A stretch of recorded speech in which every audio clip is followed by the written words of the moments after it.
نستعينه ونستغفره ونعوذ بالله من شرور أنفسنا ومن سيئات أعمالنا من يهده الله فلا مضل له ومن يضلل فلا هادي له وأشهد أن لا إله إلا الله وحده لا شريك له وأشهد أن محمدا عبده ورسوله أما بعد فإن خير الحديث كتاب الله وخير الهدي هدي محمد صلى الله عليه وسلم وشر الأمور محدثاتها وكل محدثة بدعة وكل بدعة ضلالة وكل ضلالة في النار.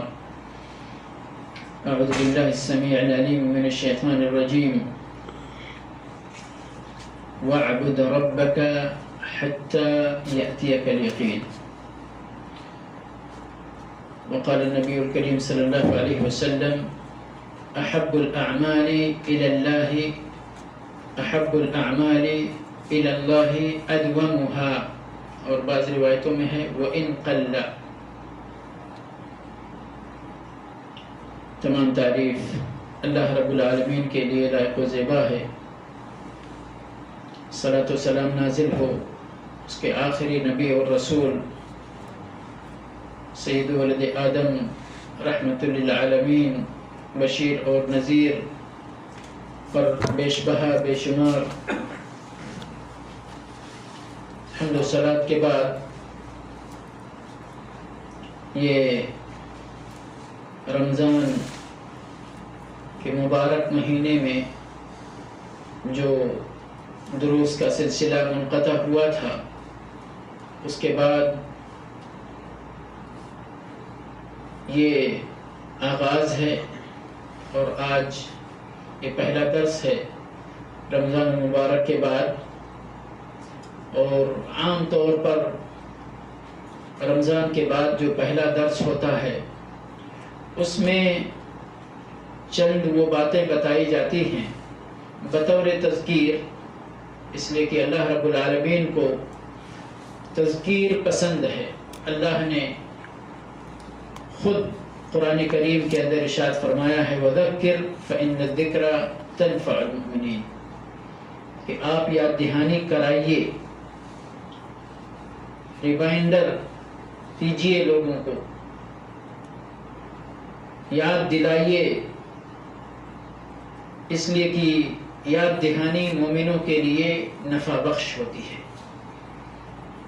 کیونکہ انسان فطرتاً کبھی کبھی غفلت کا شکار ہو جاتا ہے، کبھی سیدھی راہ سے بھٹک جاتا ہے، اور اسی لیے آپ دیکھیں گے کہ آدم علیہ السلام سے لے کر ہمارے نبی صلی اللہ علیہ وسلم تک بے شمار انبیاء کرام اور رسول اعظام اس دنیا کے اندر مبعوث فرمائے گئے، اور سب کی بعثت کے پیچھے یہی مقصد تھا. کیونکہ اللہ رب العالمین نے تو پہلے ہی آدم علیہ السلام کی پوری ذریت سے عہد لے لیا تھا. الست بربکم قالوا بلی، سب سے عہد لے لیا تھا. پوچھا تھا کہ کیا ہم تمہارے رب نہیں ہیں؟ سب نے بیک زبان ہو کر کہا تھا بلا، یقیناً اے اللہ تو ہی ہمارا رب ہے. لیکن اس کے باوجود، اس عہد کے باوجود اللہ رب العالمین نے انبیاء کرام کو بھیجا تاکہ انبیاء کرام آئیں اور اللہ کے بندوں کو یاد دلائیں، اللہ کے ساتھ کیا ہوا وہ عہد، وہ وعدہ ان کو یاد دلائیں، تذکیر کریں. وَذَكِّرْ فَإِنَّ الذِّكْرَ تَنفَعُ الْمُؤْمِنِينَ، یاد دہانی کرائیے، تذکیر کرائیے کہ یاد دہانی مومنوں کے لیے نفع بخش ہوتی ہے. اور بڑی حکمت کی بات ہے، سبحان اللہ، بڑے فلسفے کی بات ہے کہ اللہ رب العالمین نے اس آیت کریمہ کے بعد وہ مشہور آیت نازل فرمائی جس کے اندر ہماری اور آپ کی زندگی کا مقصد بیان فرمایا. مباشرتاً اس کے بعد وَذَكِّرْ فَإِنَّ الذِّكْرَ تَنفَعُ الْمُؤْمِنِينَ، یہ آیت اس کے بعد وَمَا خَلَقْتُ الْجِنَّ وَالْإِنسَ إِلَّا لِيَعْبُدُونَ کی آیت ہے. یعنی اللہ رب العالمین کیا یاد دلانا چاہتا ہے؟ بندوں کو ان کی زندگی کا مقصد یاد دلانا چاہتا ہے کہ بندے اپنی زندگی کے مقصد سے غافل نہ ہو جائیں، غفلت کے شکار نہ ہو جائیں، ہمیشہ ان کے سامنے ان کی زندگی کا مقصد رہے اور اسی مقصد کے تحت وہ اپنی زندگی گزاریں. اللہ رب العالمین نے زندگی گزارنے کا جو طریقہ ان کو دیا ہے اسی طریقے پر رہتے ہوئے جو صراط مستقیم انہیں عطا فرمایا ہے دین اسلام کی شکل میں اسی پر قائم رہیں۔ تو بہرحال اسی حکمت پر مبنی یا اسی بنیاد پر اس طرح کے دروس اختیار کیے جاتے ہیں کہ اپنے بھائیوں کو یاد دلایا جائے کہ رمضان کے مہینے میں چونکہ یہ بابرکت مہینہ ہے اور اس میں ہر خوشبخت آدمی، ہر سعادت مند آدمی اپنی طاقت بھر کوشش کرتا ہے کہ اپنے رب کو خوش کرنے کے لیے زیادہ سے زیادہ نیک اعمال کرے۔ بہت ہی شقی اور بدبخت قسم کے لوگ ہوتے ہیں جو اللہ رب العالمین کی نعمتوں سے محروم ہوتے ہیں، اللہ کی توفیق سے، اللہ کی ہدایت سے محروم ہوتے ہیں کہ رمضان کا مہینہ گزر جائے اور ان کو نیک عمل کی توفیق یا برائیوں سے بچنے کی توفیق نہ ملے۔ تو بہرحال ہم ان کی بات نہیں کرتے، اللہ رب العالمین سب کو ہدایت عطا فرمائے۔ ہم ان کی بات کرتے ہیں جنہوں نے رمضان میں اپنے رب کو خوش کرنے کی حرص کی تھی اور کثرت کے ساتھ نیکیاں انجام دی تھیں اور برائیوں سے اپنے آپ کو بچانے کی کوشش کی تھی۔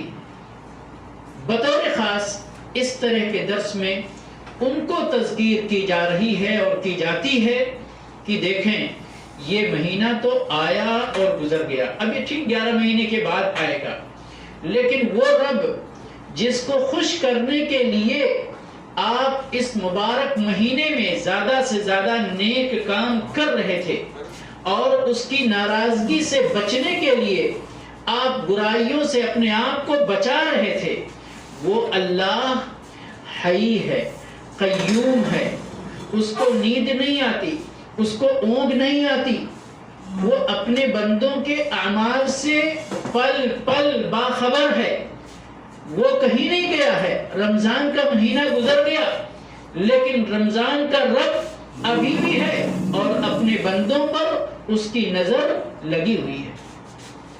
تو اس لیے ہم کو چاہیے کہ ہم اپنی طاقت بھر جس طرح ہم نے رمضان کے اندر کوشش کیا اپنے رب کو خوش کرنے کی، اسی طرح ہم پورے سال یہ کوشش کریں کہ ہم ایسے اعمال بجا لائیں جن سے ہمارا پروردگار خوش ہوتا ہے اور ایسے اعمال سے بچتے رہیں جن سے پروردگار کی ناراضگی ہو سکتی ہے۔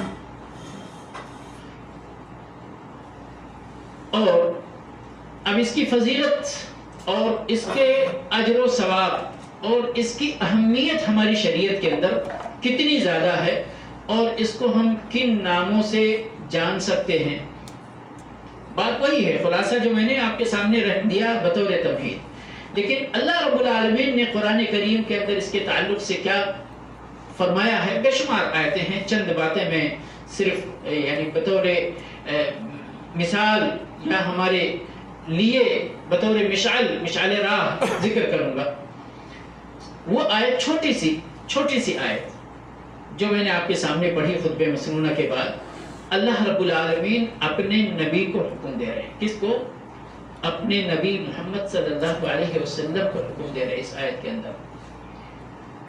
وہ محمد صلی اللہ علیہ وسلم جو پوری زندگی اپنے رب کی عبادت اور بندگی میں وقف کر چکے تھے، اللہ کی طرف دعوت دینے میں، اللہ کی بندگی کرنے میں، اللہ کے دین کی تعلیم دینے میں کوتاہی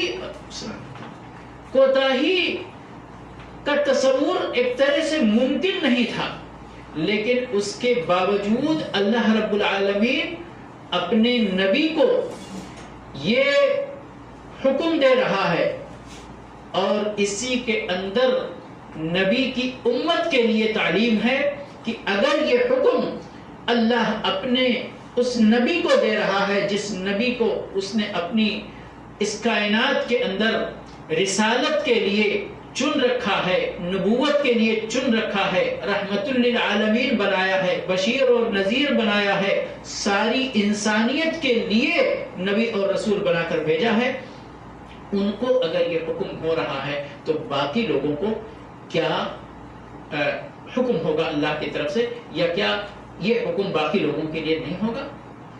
کیا ہے؟ وَاعْبُدْ رَبَّكَ حَتَّى يَأْتِيَكَ الْيَقِينُ، اے میرے نبی صلی اللہ علیہ وسلم، آپ اپنے رب کی عبادت کرتے رہو یہاں تک کہ آپ کو یقین آ جائے. اور یقین کی تفسیر کی گئی ہے کہ اس سے مراد موت ہے، اس سے مراد موت ہے.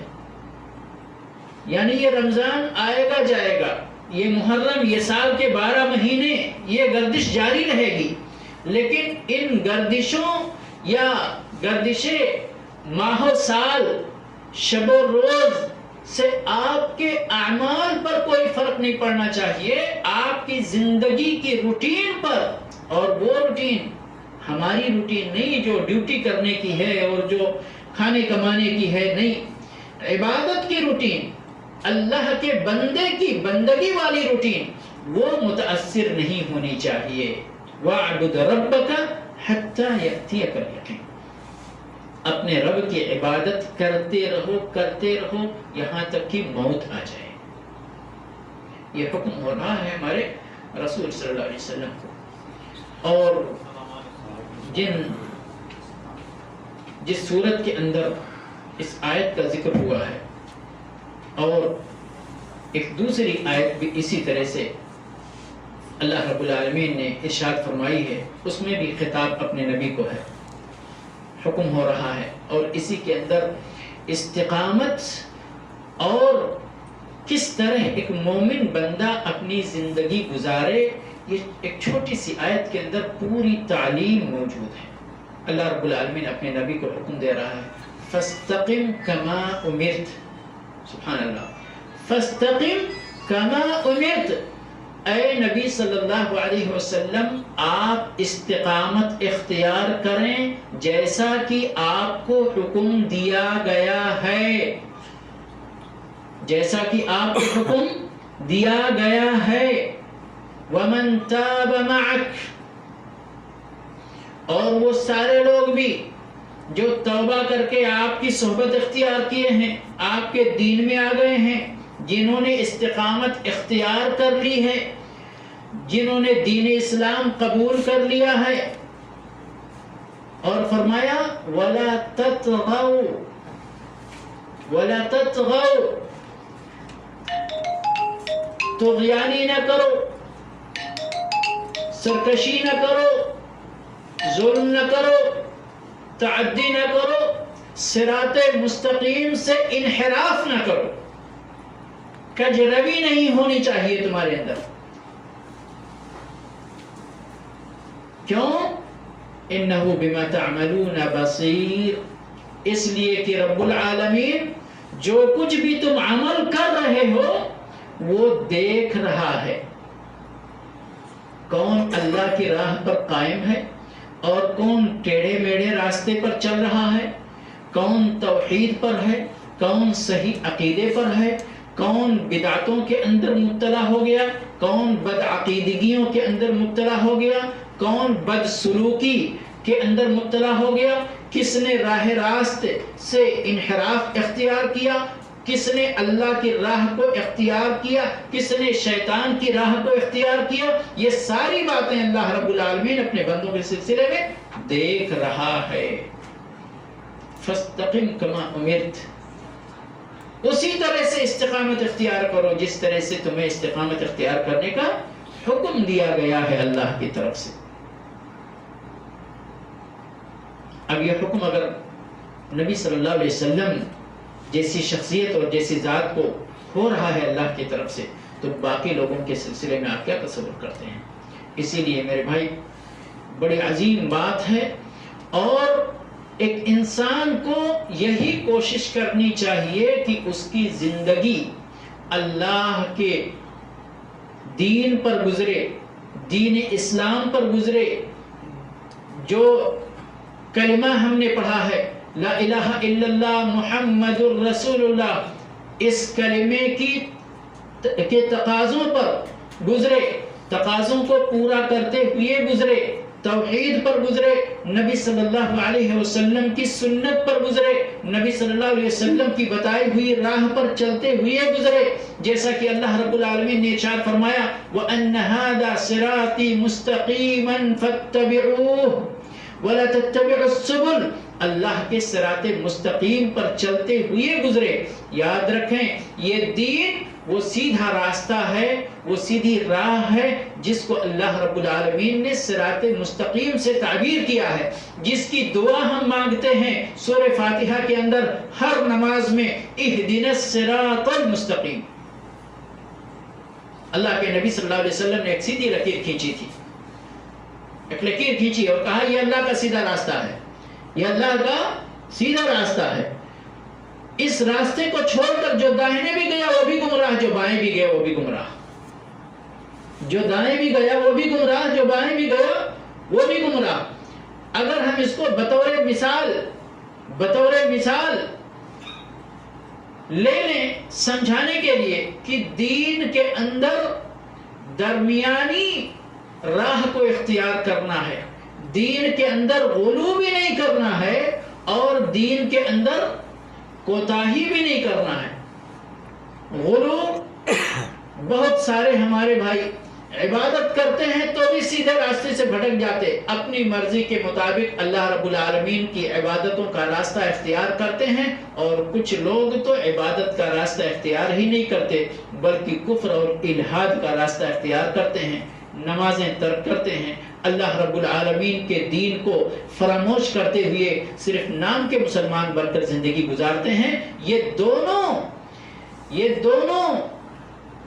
طریقے اللہ رب العالمین کے دین سے انحراف ہے۔ صراط مستقیم اس سیدھی راہ کو چھوڑنا ہے، کوئی غلو کا راستہ اختیار کرے، مبالغہ کا راستہ اختیار کرے، وہ بھی ہمارے نبی کی سنت سے انحراف کر رہا ہے، اور کوئی کوتاہی کرے اللہ کے دین پر عمل کرنے کے اندر وہ بھی اپنے نبی کی سنت سے انحراف کر رہا ہے۔ نبی صلی اللہ علیہ وسلم کا طریقہ کیا تھا؟ میانہ روی، آپ سیدھی راہ کو اختیار کرتے تھے، اپنے نبی، اپنے اللہ رب العالمین، اپنے رب کی عبادت کے اندر بھی آپ بیچ کا راستہ اختیار کرتے تھے۔ وہ صحابہ کرام کا 3 صحابی جو آ کر کے اللہ کے نبی صلی اللہ علیہ وسلم کی عبادت کے بارے میں عائشہ رضی اللہ تعالی عنہ سے پوچھا تھا کہ اللہ کے نبی صلی اللہ علیہ وسلم کیسے عبادت کرتے ہیں، بتایا گیا تو انہوں نے کہا کہ یہ تو نبی صلی اللہ علیہ وسلم کی عبادت یعنی تقالوها کا لفظ آتا ہے، کأنہم تقالوها، گویا کہ انہوں نے اللہ کے نبی صلی اللہ علیہ وسلم کی ان عبادتوں کو کم سمجھا، ان کے اندر یہ تھا جذبہ زیادہ عمل کرنے کا، انہوں نے کہا کہ نہیں، اللہ کے نبی صلی اللہ علیہ وسلم تو بخشے بخشائے ہیں، لیکن ہم لوگ تو بڑے گنہگار ہیں، ہم کو اس سے زیادہ عمل کرنا چاہیے۔ اور پھر ان تینوں نے اپنا الگ کہ ہم صرف رات بھر نماز ہی پڑھیں گے، ایک نے کہا ہم شادی نہیں کریں گے، ایک نے کہا ہم برابر روزہ رکھیں گے۔ اللہ کے نبی صلی اللہ علیہ وسلم ناراض ہوئے، اس پر تقریر فرمایا کہ میں تم میں سے سب سے زیادہ اپنے اللہ سے ڈرنے والا ہوں، سب سے زیادہ متقی ہوں، سب سے زیادہ پرہیزگار ہوں، لیکن میں رات میں نماز بھی پڑھتا ہوں، سوتا بھی ہوں، روزہ بھی رکھتا ہوں اور روزہ چھوڑ کے کھانا بھی کھاتا ہوں، اور میں نے شادیاں بھی کی ہیں، ازدواجی زندگی بھی گزارتا ہوں، میں رہبانیت کی زندگی اس دین کے اندر پسند نہیں کی گئی ہے، حتیٰ کسی دین کے اندر بھی رہبانیت کی زندگی کو پسند نہیں کیا گیا، تصوف کو پسند نہیں کیا گیا۔ جو لوگ اللہ رب العالمین کے دین سے ہٹ کر اپنے اختیار کے مطابق اپنے رب کو خوش کرنا چاہتے ہیں، اللہ رب العالمین اس چیز کو پسند نہیں فرماتے ہیں۔ تو میں یہ عرض کر رہا تھا کہ صرف دین کے اندر نیک اعمال میں کوتاہی کرنا ہی دین سے انحراف نہیں ہے، بلکہ دین کے اندر مبالغہ کرنا یہ بھی انحراف ہے، اللہ کے نبی صلی اللہ علیہ وسلم کی سنت سے تجاوز کرنا یہ بھی انحراف ہے۔ تو کیا ہے؟ فاستقم کما امرت ومن تاب معک،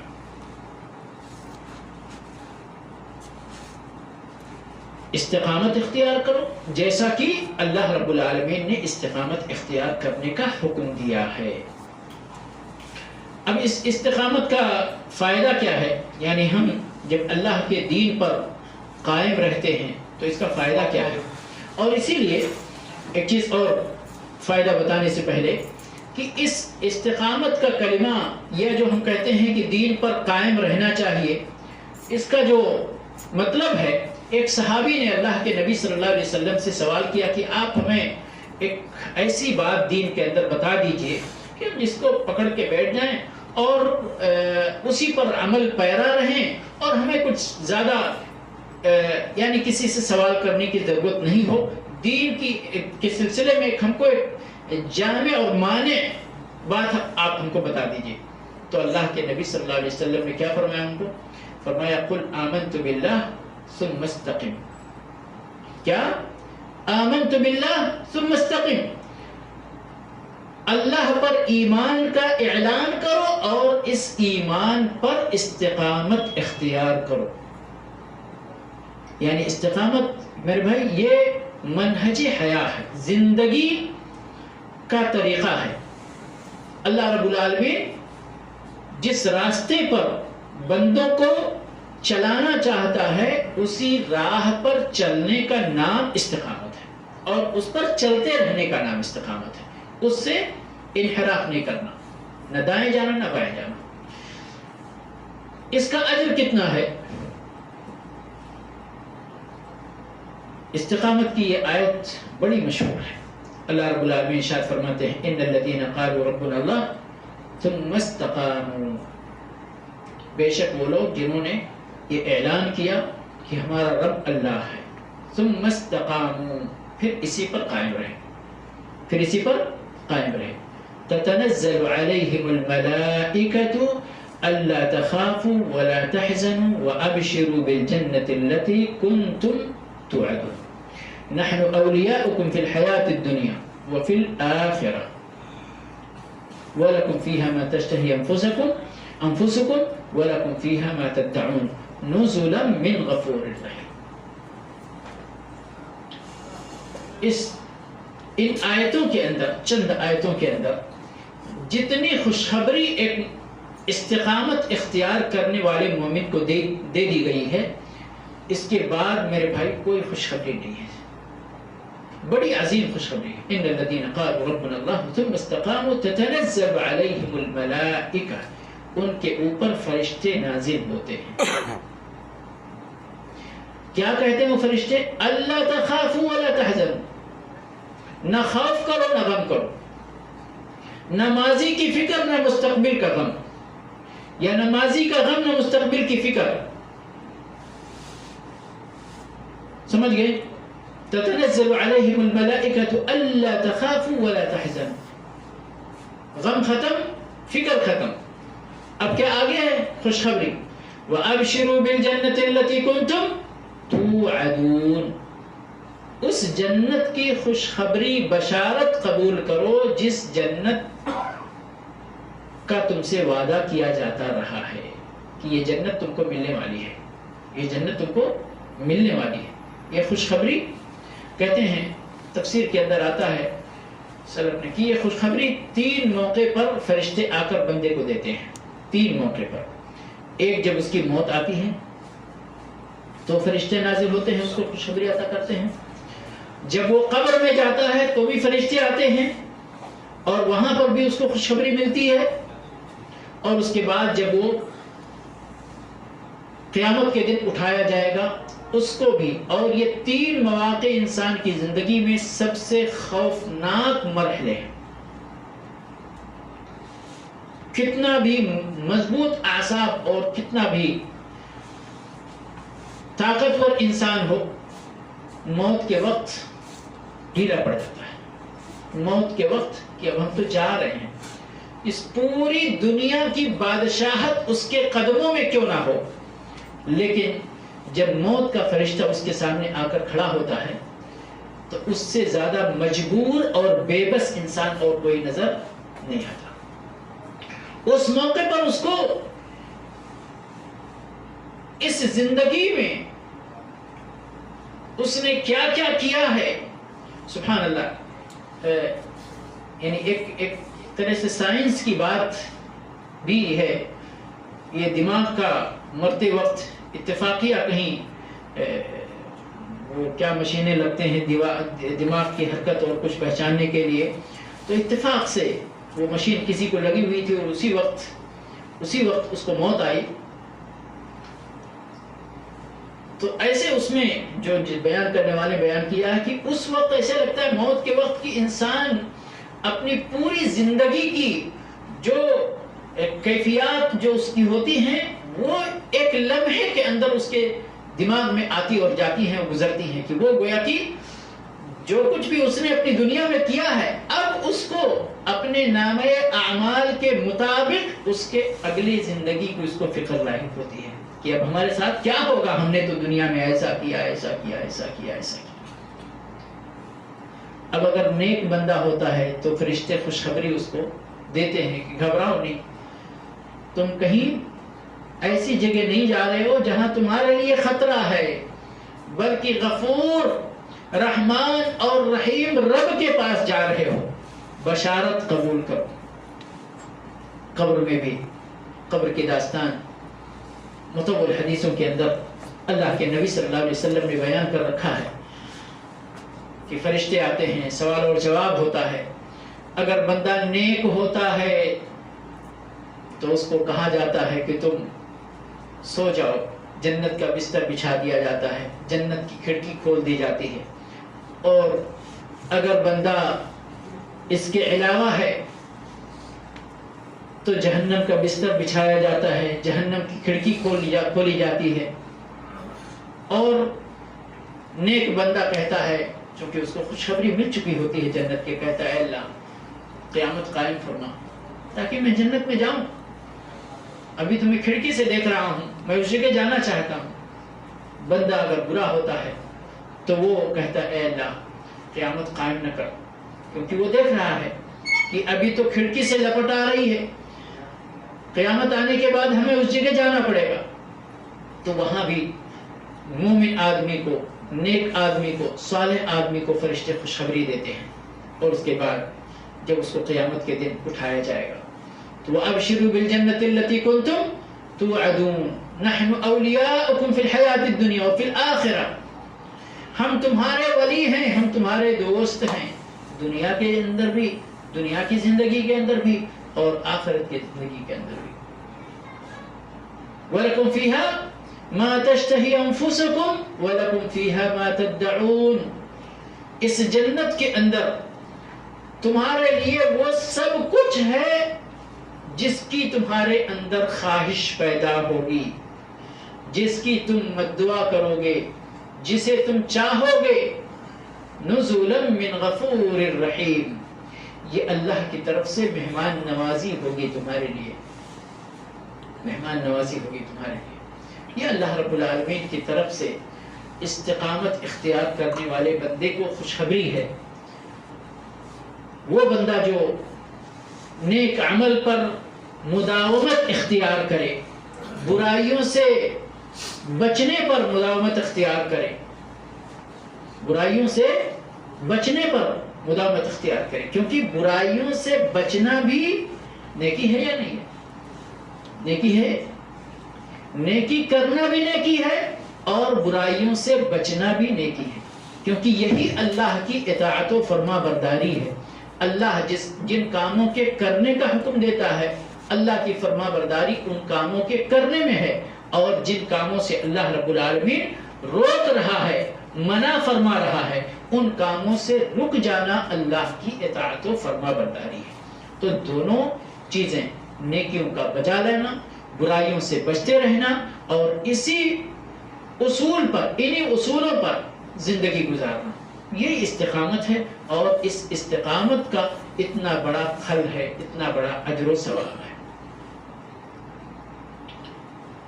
یہاں مناسبت سے ان آیتوں کے بعد اللہ رب العالمین نے وہ آیت نازل فرمائی ہے جس کے اندر دعوت دینے، دعوت الی اللہ کی فضیلت بیان کی گئی ہے. اور شاید اس کے اندر یہ اشارہ ہے کہ اللہ کے دین کی دعوت کا کام بھی مستقل ہونا چاہیے، اور وہ بھی استقامت کا ایک اہم ذریعہ ہے۔ اور بے شک یہ کام لوگوں کو اللہ کے دین کی طرف بلانا اور اللہ کے دین کی تعلیم سیکھنا اور سکھانا، یہ اللہ کے دین پر قائم رہنے اور رکھنے کا ایک بہت بڑا ذریعہ ہے، اور یہ استقامت کا ایک اٹوٹ حصہ ہے، اہم جز ہے کہ اللہ کے دین کو سیکھا اور سکھایا جاتا رہے، اس کی تعلیم دی جائے، اس کی تعلیم لی جائے، لوگوں کو صحیح عقیدے کی تعلیم دی جائے، لوگوں کو برے عقیدے سے باز رکھنے کی کوشش کی جائے، ان کو ڈرایا جائے۔ یہ ساری چیزیں استقامت کا حصہ ہیں۔ استقامت اللہ کے نبی صلی اللہ علیہ وسلم نے، دیکھیے ایک انسان ہوتا ہے، جیسے ابھی رمضان کی ہی مثال لیں، بہت تیزی کے ساتھ اللہ کے نیک راستے پر چلتا ہے، پھر انسان تو انسان ہے، کبھی اس کو ملل بھی آتا ہے، کبھی سستی بھی لاحق ہوتی ہے، کبھی یعنی نیک راستے پر اس کی جو رفتار پہلے تھی وہ رفتار باقی نہیں رہ پاتی ہے۔ لیکن یہی تو حکمت ہے اس کے اندر، وہ رفتار کمی اور بیشی اس کے اندر ہو وہ حرج نہیں ہے، لیکن بندے کو نیک راستے سے ہٹنا نہیں چاہیے، اور وہ کام زندگی کے اندر اختیار کرے اور اس پر ثابت قدم رہے جتنے کی اس کے پاس طاقت ہو، جتنے کی اس کے پاس طاقت ہو۔ ہاں مواسم آتے ہیں تو بندہ تیزی اختیار کرتا ہے اور یہ مطلوب بھی ہے، لیکن موسم ختم ہو جانے کے بعد وہ بالکلیہ سستی کا شکار ہو جائے، بلکہ انحراف کا شکار ہو جائے، تو یہ ایک مومن کی شان نہیں ہے۔ اللہ کے نبی صلی اللہ علیہ وسلم ارشاد فرماتے ہیں کہ احب الاعمال الی اللہ ادومها، اللہ کے نزدیک سب سے بہترین عمل وہ ہے جس پر ہمیشگی برتی جائے، جس کو برابر کیا جاتا رہے۔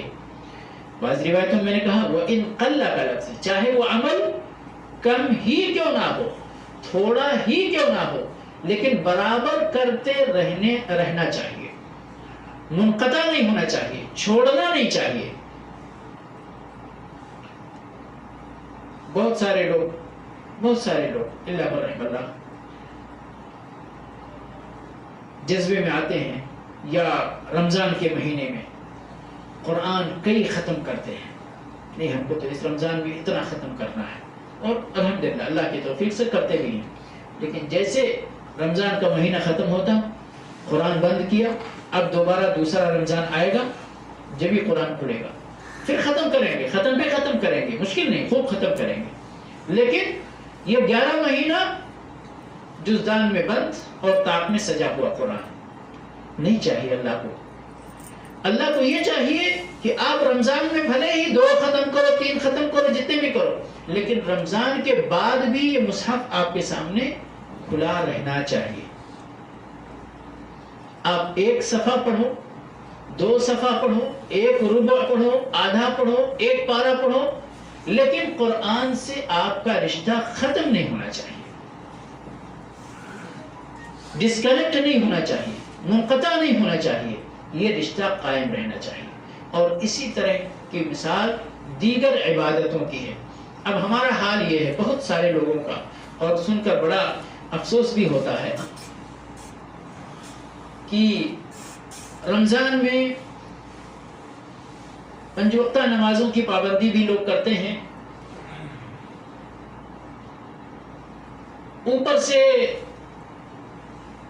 نفلی بھی عبادتیں بہت سارے لوگ پابندی کے ساتھ کرتے ہیں، بہت سارے لوگ نہیں۔ لیکن جیسے رمضان جاتا ہے تو نفلی عبادتیں تو اپنی جگہ، فرائض سے بھی کوتاہی دیکھنے میں آتی ہے اور صاف نظر آتی ہے۔ حتیٰ کہ اگر پرانے لوگ ہوں گے تو جانتے ہوں گے، ایک حیدرآباد کے قریب کے شیخ عبدالعلیم فانی ہوا کرتے تھے یہاں پر. وہ ایک اشتہار جیسا لوگوں کی نصیحت کے لیے لکھ کر چھوٹا سا پڑھتے پڑھاتے تھے. اس کا ہیڈنگ ہوتا تھا تلاش گمشدہ. تلاش گمشدہ کہ بھئی کل تک جو لوگ یہاں تھے آج وہ کہاں غائب ہو گئے. ان کی تلاش کرنی چاہیے, ان کی تلاش ہونی چاہیے. تو یہ واقعی یہ مسئلہ ہے. ابھی واٹس ایپ پر کسی صاحب نے شیئر کیا تھا کہ مسجد کے اندر, وہ مسجد جو بھری رہتی تھی رمضان میں, اس میں صرف 3 آدمی نماز, آگے امام صاحب ہیں اور ان کے پیچھے 3 آدمی ہیں. میرے پاس جو واٹس ایپ آیا, سمجھئے. اور واقعی یہ حال بہت ساری جگہوں کا ہے. ایسا نہیں ہے کہ یہ صرف تصور کی دنیا کی پیداوار ہے یہ چیز, نہیں, حقیقت بھی ہے. اسی طرح بہت ساری ایسی جگہوں پر جہاں پر دین کی وعی نہیں ہے لوگوں کو, ایک رسم و رواج کی طرح لوگ دین پر عمل کرتے چلے آ رہے ہیں. تو انہوں نے دیکھا اپنے آبا و اجداد کو کہ رمضان آتا ہے تو بڑا اہتمام شروع ہوتا ہے, اس لیے انہوں نے بھی اہتمام شروع کر دیا. اور رمضان جیسے ہی جاتا ہے وہ سارا اہتمام ختم ہو جاتا ہے. تو دین کو سمجھ کر دین پر عمل کرنا ایک بات ہوتی ہے, اور اپنے معاشرے پر دین کے اندر عمل کس طرح کیا جا رہا ہے اسی طرح اپنے عمل میں اس کو شامل کر لینا یا اسی ڈگر پر چل پڑنا, یہ ایک اور بات ہوتی ہے. تو اس لیے ہمیں اپنے دین کو سمجھنا چاہیے, اور اللہ رب العالمین کی منشا کیا ہے کہ ہم کس طرح زندگی گزاریں.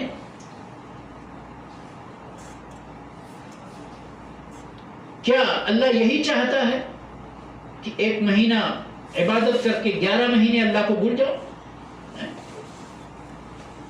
کسی سلف نے کہا تھا یہ قوم تو بہت بری قوم ہے جو صرف رمضان میں اپنے رب کو پہچانتے ہیں, جو صرف رمضان میں اپنے رب کو پہچانتے ہیں. یہ تو بے اثر قوم ہے, تو بہت بری قوم ہے. اللہ کو ایسی قوم نہیں چاہیے, اللہ کو ایسے بندے نہیں چاہیے. اللہ کو ایسے بندے چاہیے جو سال بھر اور پھر پوری زندگی, ہماری زندگی تعبیر ہے نہیں 9 سال سے, ان کے اندر ہمیں اللہ رب العالمین کو یاد رکھنا چاہیے اور اس دین پر قائم رہنا چاہیے. اور آپ کو بتاؤں میں کہ یہ نفل اور یہ سنتیں, ان کے اندر کمی اور زیادتی کی گنجائش ہو سکتی ہے, لیکن کچھ چیزیں اللہ رب العالمین نے ہم سے ایسی طلب کی ہیں کہ جن کے اندر کسی طرح کی کمی کی گنجائش نہیں ہے, اور وہ ہیں فرائض. کیا ہے وہ؟ فرائض. گنجائش نہیں اس میں. رمضان میں آپ 5 وقتہ پڑھیں اور رمضان ختم ہو جائے تو 3 پہ آ جائیں یا 4 پہ آ جائیں یا 2 پہ آ جائیں. بہت سارے لوگ جہاں ڈیوٹی کرتے ہیں, ڈیوٹی پہ اگر نماز پڑھی جاتی ہے تو ڈیوٹی پہ نماز پڑھتے, گھر آتے تو نماز نہیں پڑھتے. کیوں؟ ڈیوٹی میں آدھے گھنٹے کا ادھر آف ہوتا ہے, تو سب لوگ نماز پڑھتے ہیں تو وہ بھی پڑھ لیتے ہیں. تو میرے بھائی, اللہ رب العالمین کو یہ طریقہ پسند نہیں. اللہ رب العالمین تو ہمیشہ ہمیشگی کو پسند کرتا ہے, استقامت کو پسند کرتا ہے, ثبات کو پسند کرتا ہے, مداومت کو پسند کرتا ہے. اللہ رب العالمین ہمیشہ وہ حدیث دیکھیے جس میں اللہ رب العالمین نے تطوع کا بھی کی بڑی فضیلت بیان فرمائی. من عادى لی, حدیث قدسی ہے, من عادى لی ولیا فقد آذنته بالحرب. جس نے میرے کسی ولی سے دشمنی کی تو میں اس کے ساتھ اعلان جنگ کرتا ہوں. اس حدیث میں اس کے بعد جو پہلا جملہ ہے وہ یہ ہے کہ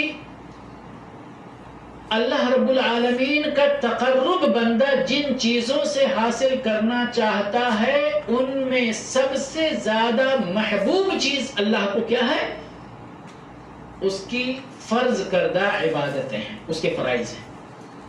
اس کے بعد پھر بندہ نفل وما زال يتقرب الی بالنوافل حتی، پھر نوافل کا نمبر آتا ہے. لیکن سب سے زیادہ اللہ رب العالمین کا تقرب جن اعمال کے ذریعے حاصل کیا جا سکتا ہے وہ کیا ہے؟ وہ فرائض ہے. فرائض کے اندر کسی طرح کی کم و کاست، کسی طرح کی گنجائش، کسی یعنی کوتاہی کی گنجائش نہیں پائی جاتی. اور کتنا صاف دیکھنے میں آتا ہے اللہ برحم اللہ. تو میرے بھائی اب یہاں پر دور یا رول کردار ہے آپ کا، ہمارا اور ایسے لوگوں کا کہ جو لوگوں کو تذکیر کا فریضہ انجام دے سکتے ہیں. یہی جہاں پر لوگ کوتاہی کا شکار ہونے لگے وہیں پہ ہمارا کردار شروع ہوتا ہے ان کو یاد دہانے کا. اب آپ اتنے لوگ ہیں، اس میں سے کچھ یہاں پر فیملی والے ہیں اور کچھ کی فیملیاں اپنے اپنے گھر پہ ہیں. رمضان میں خوب عبادتیں گھر پہ بھی ہوئی ہوں گی. اب رمضان کے بعد وَمَنْ أَحْسَنُ قَوْلًا مِّمَّنْ دَعَا إِلَى اللَّهِ وَعَمِلَ صَالِحًا وَقَالَ إِنَّنِي مِنَ الْمُسْلِمِينَ قُوا أَنفُسَكُمْ وَأَهْلِيكُمْ نَارًا وَقُودُهَا النَّاسُ وَالْحِجَارَةُ عَلَيْهَا مَلَائِكَةٌ غِلَاظٌ شِدَادٌ لَا يَعْصُونَ اللَّهَ مَا أَمَرَهُمْ. ہم اپنے بچوں کو، اپنی بیویوں کو، بیٹا بیٹی کو برابر نصیحت کریں، ان کو یاد دہانی کرائیں، ان کو ڈرائیں اللہ سے، ان کو غفلت سے بیدار کریں. اور اللہ رب العالمین کو غفلت کے وقت میں کی گئی عبادت کتنی پسند ہے میرے بھائی.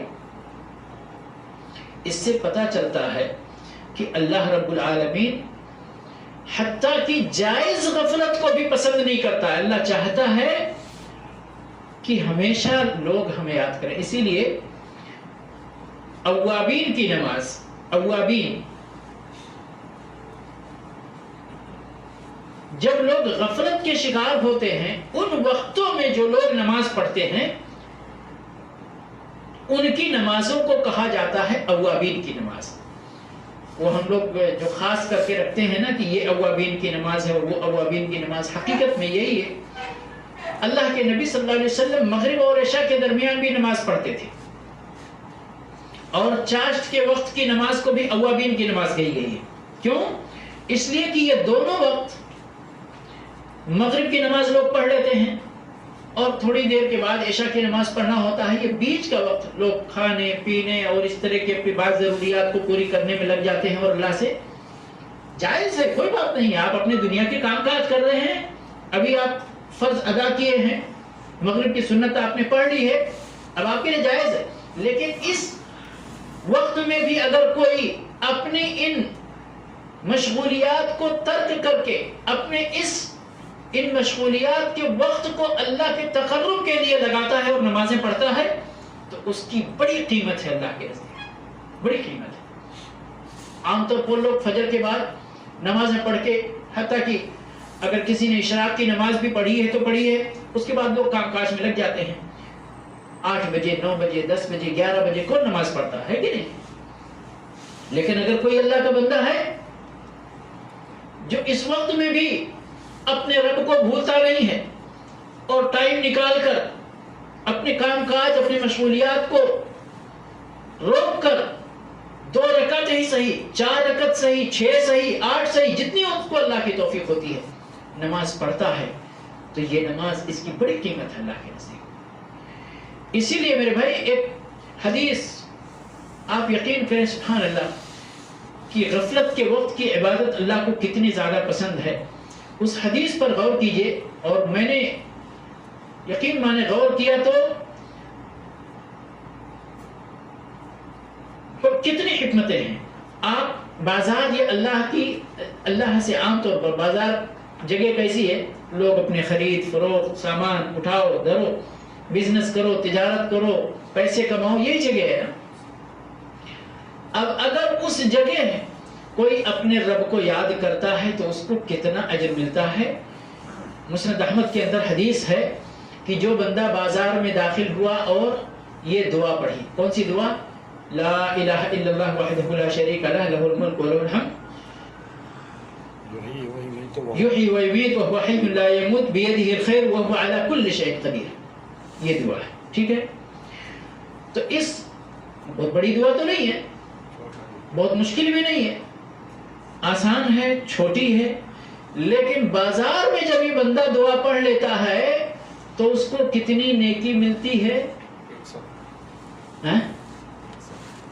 نہیں، یہی تو عام طور پر صحیح احادیث فضائل اعمال کے جو ہے نا، اس میں عام طور پر اتنے بڑے اجر کی خوشخبری نہیں ہے جتنا اس حدیث کے اندر ہے۔ میں نے بہت غور کیا کہ آخر اللہ رب العالمین نے اتنا اجر کیوں رکھا ہے اس کے اندر، اتنا اجر کیوں رکھا ہے؟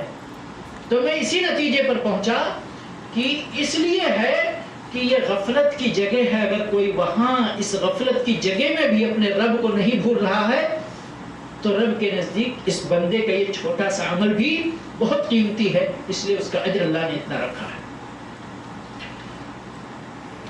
1 ملین گناہوں کے معافی کی بات کی گئی ہے اور 1 ملین نیکی حسنہ ملنے کی بات کی گئی ہے۔ لہو الف حسنہ، 1000 کتنا ہوتا ہے؟ 1 ملین نیکی اور 1 ملین خطاؤں کا کفارہ، اور 1 ملین اور کیا ہے اس کو؟ 3 چیزیں بیان کی گئی ہیں، 3 چیزیں ہیں، 1 ملین نیکی ہے اور 1 ملین برائیوں کا کفارہ ہے اور 1 ملین اور ذکر ہے اس کے اندر کچھ، ہاں 1 ملین اس کے درجات بلند ہوتے ہیں، 1 ملین اس کے درجات بلند کیے جاتے ہیں۔ اب آپ سوچئے، لا الہ الا اللہ وحدہ لا شریک لہ لہ الملک ولہ الحمد یحیی ویمیت وہو حی لا یموت بیدہ الخیر وہو علی کل شیء قدیر، کتنے کلمات ہیں؟ گنے ہوئے کلمات، لیکن کہاں پڑھنا ہے؟ جہاں آپ داخل ہو رہے ہیں تو آپ کے دماغ میں ہے اتنے میں خریدنا ہے اور اتنے میں بیچنا ہے اور اتنا پروفٹ کمانا ہے، اس جگہ جب آپ یہ دعا پڑھ لیتے ہیں تو اللہ رب العالمین، یہ سب سے بڑا پروفٹ ہے۔ اگر اس بازار سے آپ برابر سرابر لوٹ آئے، تھوڑا بہت گھاٹا لے کر لوٹ آئے یا نفع کے ساتھ، اور یقین انشاءاللہ نفع کے ساتھ لوٹیں گے آپ۔ جبیل میں ہم یہاں شروع میں ہی آئے تھے، تو جبیل میں دعات کے لیے، ہم جیسے لوگوں کے لیے یعنی وہ کورس ہوتا ہے، کیا تھا ان لوگوں نے، تو اس میں کسی یعنی تجربہ کار دعوت کے میدان میں، وہ 15 سال امریکہ میں رہے تھے اور چھوٹا موٹا بزنس بھی کرتے تھے وہ کسی امریکن کے پارٹنرشپ میں، تو انہوں نے اس دعا کی برکت کا بھی اپنا قصہ سنایا، کئی باتیں بتائی، ان میں سے ایک بات کہ ہم جاتے تھے تو بازار میں چھوٹی سی آرٹیفیشل جویلری کی یا کس کی دکان تھی، بتا رہے تھے وہ کہ وہ دن بھر بیٹھا رہتا تھا، ان کا پارٹنر، کچھ بھی بکری نہیں ہوتی تھی۔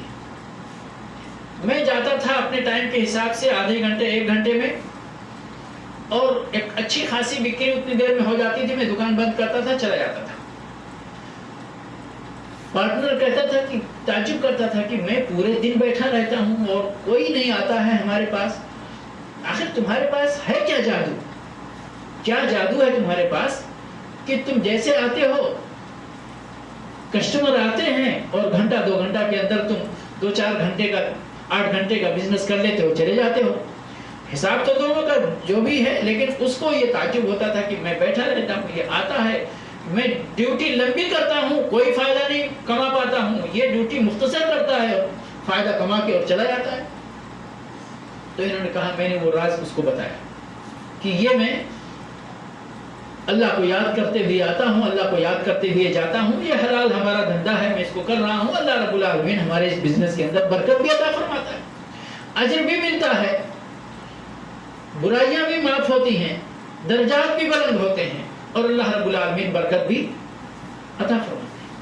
اور قرآن کریم کے اندر کتنی آیتیں بے شمار اس طرح سے ہیں جن کے اندر اللہ رب العالمین نے اپنے بندوں سے وعدہ کیا ہے کہ نیکیاں کرو، اللہ سے استغفار کرو، ایمان لاؤ، ہم خزانے کھول دیں گے تمہارے لیے۔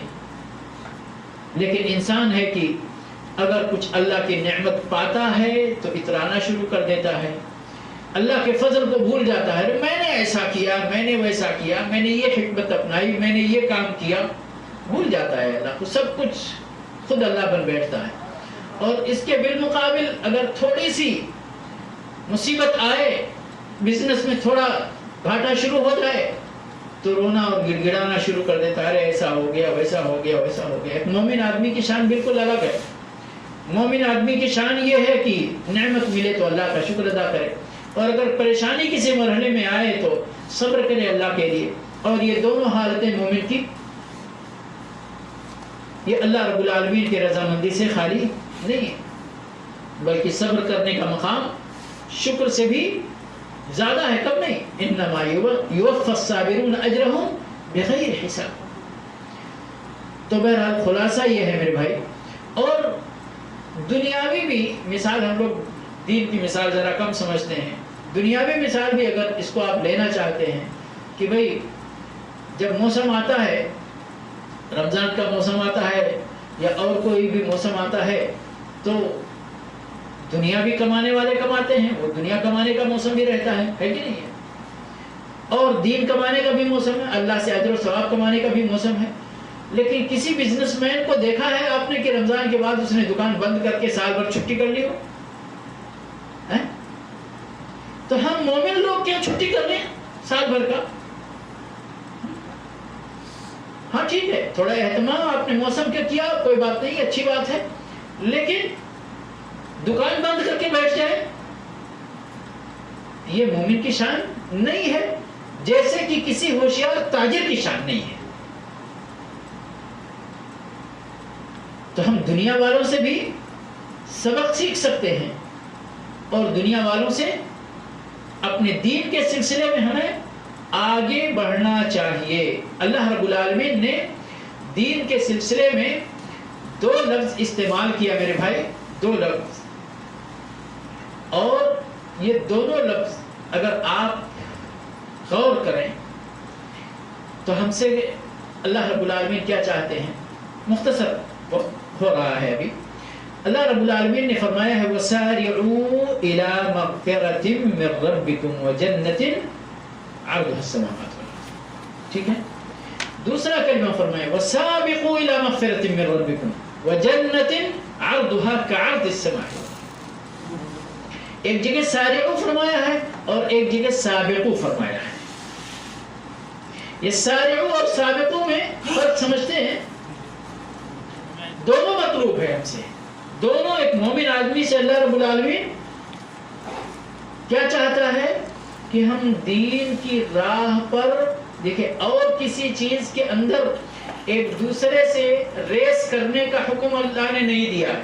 ہم تو دنیا میں ریس کرتے ہیں نا، اس کی ایک منزل کھڑی ہو گئی تو ہماری دوسری ہونی چاہیے، اس کی دو ہو گئی تو ہماری تیسری ہونی چاہیے، اس کی ایک کمپنی کھلی تو ہماری دو ہونی چاہیے، اس کی ایک دکان کھلی تو ہماری دو ہونی چاہیے، اس نے ایک پلاٹ خریدا تو ہم کو دو پلاٹ خریدنے چاہیے۔ جو بھی ہے ہماری ریس جو ہے وہ دنیا میں چلتی ہے۔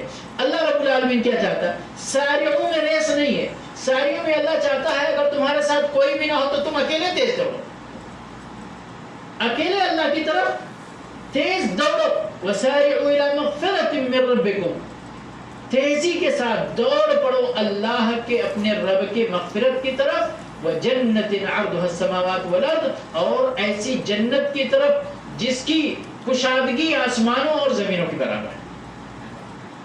ٹھیک ہے، یہ اکیلے بھی ہو تو بھی دوڑتے رہو، دائیں بائیں دیکھو ہی نہیں۔ اور دوسرا لفظ وَسَابِقُوا إِلَى مَغْفِرَةٍ مِّن رَبِّكُمْ وَجَنَّةٍ عَرْضُهَا كَعَرْضِ السَّمَاءِ، سابقوا۔ اگر تمہارے ساتھ اور بھی نیک لوگ ہیں، یہاں کمپٹیشن کرو نیکی میں، لیکن ریا مت کرو۔ کمپٹیشن کرو کس کے لیے؟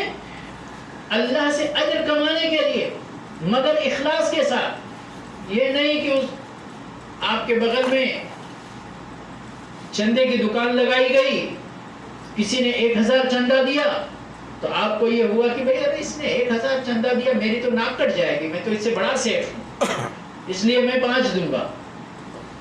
نہیں، یہ نیت نہیں ہونی چاہیے. آپ 5 دو، یہ مطلوب ہے شرعاً، لیکن نیت یہاں ناک بچانے کی نہیں ہونی چاہیے، بلکہ نیت یہ ہونی چاہیے اس نے 1000 دے کر جتنی نیکی کمائی ہے میں اس سے زیادہ نیکی کمانا چاہتا ہوں، اس لیے میں 2000 دوں گا تاکہ مجھے نیکی زیادہ ملے.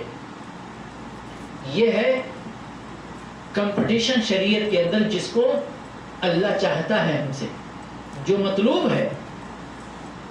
تو اسی کے ساتھ زندگی گزاریں اور ہمیشہ اسی پر قائم رہیں، نہ اپنے دین کے اندر غلو کا راستہ اختیار کریں اور نہ کوتاہی اور کمی کا راستہ اختیار کریں. اللہ کے اوامر کو بجا لائیں کہ یہی اللہ کا حکم ہے اور یہی اس کی فرما برداری کا تقاضا ہے. برے کاموں سے اپنے آپ کو بچاتے رہیں کہ یہی اللہ کی فرما برداری ہے اور یہی اس کی فرما برداری کا تقاضا ہے. اسی پر زندگی گزارتے رہیں. وَعْبُدْ رَبَّكَ حَتَّى يَأْتِيَكَ الْيَقِينُ. اپنے رب کی بندگی کرتے رہیں یہاں تک کہ یقین آ جائے، موت آ جائے. اور یاد رکھیں میرے بھائی، عربی کے اندر مثل ہے کہ جو کسی چیز پر جوان ہوتا ہے وہ اسی پر بوڑھا ہوتا ہے، اور جو کسی چیز پر بوڑھا ہوتا ہے اسی پر اس کی موت آتی ہے. اور جس چیز پر کسی کی موت آتی ہے وہ بندہ اسی پر قیامت کے دن اٹھایا جائے گا. خاتمہ بالخیر کی دعا مانگنی چاہیے اور اس کے اسباب بھی اختیار کرنے چاہیے، اور اسباب یہی ہے کہ نیکی کے راہ پر ثابت قدم رہیں. اللہ رب العالمین سے دعا ہے کہ پروردگار ہمیں استقامت کما حقہ عطا فرمائے. ہم جب تک اس دنیا میں رہیں پروردگار کے دین پر، دین اسلام پر قائم رہیں، ایمان پر قائم رہیں، توحید پر قائم رہیں، اپنے نبی صلی اللہ علیہ وسلم کی سنت پر قائم رہیں. شرک سے ہم اپنے آپ کو بچاتے رہیں، بدعتوں سے محفوظ رکھیں، گناہوں معصیتوں سے اللہ رب العالمین ہمیں اپنے فضل سے، اپنے احسان سے دور رکھے. وآخر دعوانا ان الحمد للہ رب العالمین وصلی اللہ علی نبینا محمد وعلی آلہ واصحابہ اجمعین. انشاءاللہ آئندہ درس امید ہے کہ انشاءاللہ کوشش کریں گے آپ لوگ باذن اللہ کہ نماز قریب پڑھیں. اور ٹائم تو 8:30 کا ہی ہے، لیکن اگر 8:45 تک بھی لوگ آ گئے تو انشاءاللہ درس انشاءاللہ 8:45 سے شروع کر کے 9:30 تک ختم کریں گے انشاءاللہ باذن اللہ.